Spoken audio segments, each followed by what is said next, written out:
குழந்தைங்க சம்மர் ஹாலிடேஸில் இருக்கிறதுனால அவங்களுக்கு பிடிச்ச சாப்பாடாக வீட்டில் பார்த்து பார்த்து செஞ்சு கொடுத்துட்ருக்கேன். அதில் ஒன்று தான் இந்த பரோட்டாவும் சிக்கன் சால்னாவும். சிக்கன் சால்னா பண்ணுறதுக்கு என்னமோ 20 மினிட்ஸ் தான் ஆச்சு. ஆனால் இந்த பரோட்டா செய்கிறதுக்கு ஹாஃப் டேக்கு மேலே ஆயிடுச்சு. இந்த சிக்கன் சால்னா எப்படி பண்ணுறதுன்னு பார்த்துடலாம் வாங்க. ஒரு மிக்ஸி ஜாரில் அரை முடி தேங்காய், 2 பச்சை மிளகா, 15 முழு முந்திரி, ஒரு ஸ்பூன் கசகசா, ஒரு ஸ்பூன் சோம்பு, ஒரு ஸ்பூன் சீரகம், ஒரு ஸ்பூன் மிளகு, இது எல்லாம் சேர்த்துட்டு ஒரு டம்ளர் தண்ணி ஊற்றிட்டு ஒரு 10 நிமிஷம் அந்த தண்ணியில் ஊறினதுக்கப்புறம் மிக்ஸி ஜார் நல்லா அரைச்சி வச்சுக்கோங்க. ஒரு குக்கர்ல ஆயில் சேர்த்துட்டு பட்டை, கிராம்பு, ஏலக்காய், அன்னாசிப்பூ, கல்பாசி, சோம்பு இதெல்லாம் சேர்த்துட்டு 3 பெரிய சைஸ் வெங்காயம், 2 மீடியம் சைஸ் தக்காளி இது எல்லாத்தையும் பொடி பொடியா கட் பண்ணி இதுல சேர்த்துட்டு நல்லா வதக்கி விட்டுக்கோங்க.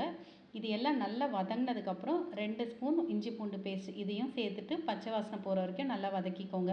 இதில் மஸ்ட்டே ஒரு கைப்பிடி அளவு புதினா, ஒரு கைப்பிடி அளவு கொத்தமல்லி இதை சேர்த்துட்டு தேவையான அளவு உப்பு, 1 டீஸ்பூன் கார மிளகாத்தூள், 1 teaspoon garam masala, 1 table spoon அளவு மல்லித்தூள் இதை சேர்த்துட்டு சிக்கனையும் இதோடய சேர்த்துட்டு இந்த மசாலாவை நல்லா பெரட்டி விட்டுருக்கோங்க. அந்த சிக்கனில் தண்ணி ஊற்றாமல் அந்த மசாலாவோட வதங்கும் போது அந்த சிக்கனில் எல்லா மசாலாவும் போய் சேரும்.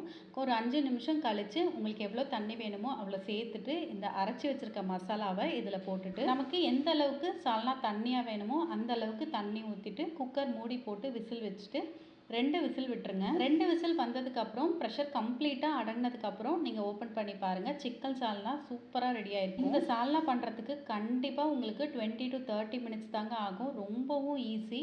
ஆனால் இந்த பரோட்டா பண்ணுறது கண்டிப்பாக கஷ்டம். எனக்கு அந்த அளவுக்கு பர்ஃபெக்டாக பரோட்டாலாம் வராது. ஆனால் ஓரளவுக்கு நல்லாவே சாஃப்டாக வந்திருந்தது. எங்கள் வீட்டு குழந்தைங்களுக்கு இந்த சம்மர் ஹாலிடேஸில் பரோட்டாவும் சிக்கன் சால்னாவும் நான் செஞ்சு கொடுத்தேன். உங்கள் வீட்டு குழந்தைங்களுக்கு என்ன செஞ்சு கொடுத்தீங்கன்னு கமெண்ட்டில் சொல்லுங்கள்.